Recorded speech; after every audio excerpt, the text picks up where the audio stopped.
What is up, guys, and welcome to Geforce 2.0. So they added a bunch of stuff.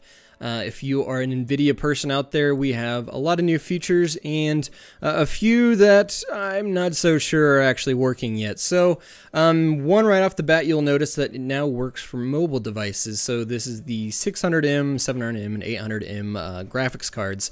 I think there was a workaround for this before, but it's officially supported by Nvidia now.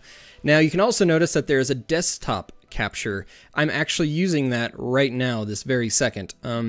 I'll render this out in the best quality I can in 1080p so you can have an idea. And you'll notice it also says it requires arrow mode enabled. I use Windows 8, obviously, and there's no arrow mode, so I think in Windows 8 it just works. I'm not entirely sure.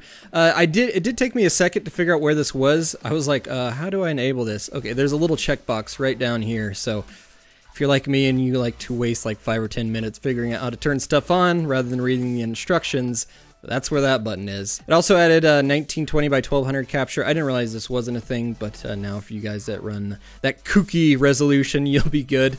Here's another one that's really helpful. Alt-Tab no longer stops the recording. It actually just pauses it. So before, if you Alt-Tab, the recording would stop. You'd tab back in. You'd have to start the recording again, and then later on in whatever editing program you're using, you had to match the tracks back up and if you wanted to look like it was seamless. So that's kind of handy now that you don't have to do that. Again, I wish they just would add a windowed version so we could Alt-Tab freely and not have to worry about, you know, Geforce turning on and off and all that. But this is still better than nothing, I would say.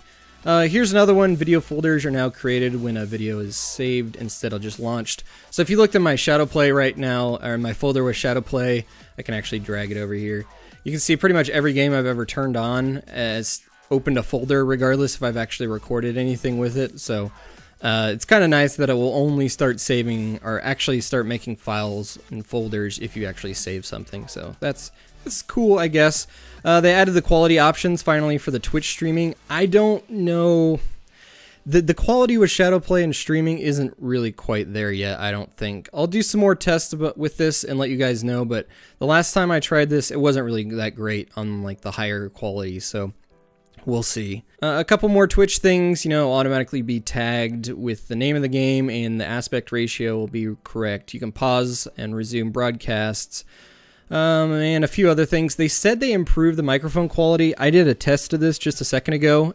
It didn't improve at all. From what I can tell, it still sounds like garbage. I'm actually recording my voice in Audacity right now, so that's the only reason it actually sounds decent. But as far as recording your voice with shadow play, still wouldn't recommend it. It's still really low bitrate. I'm not sure.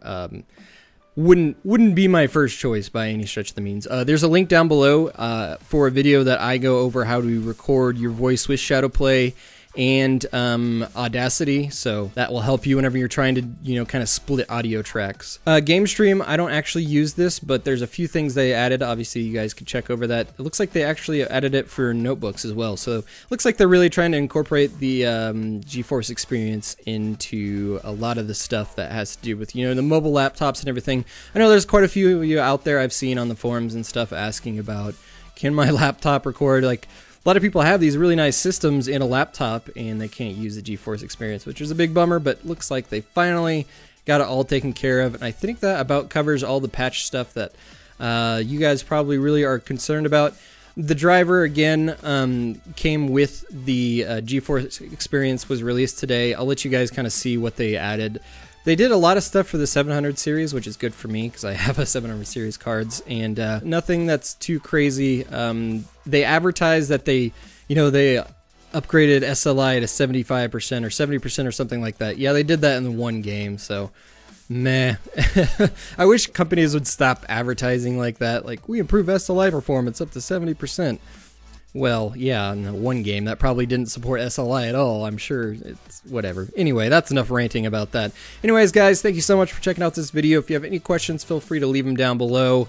Like I said, everything shadow play related is the big thing is just the desktop and the laptops and stuff like that. So anyways, guys, thank you so much for checking out this video. We'll talk to you later.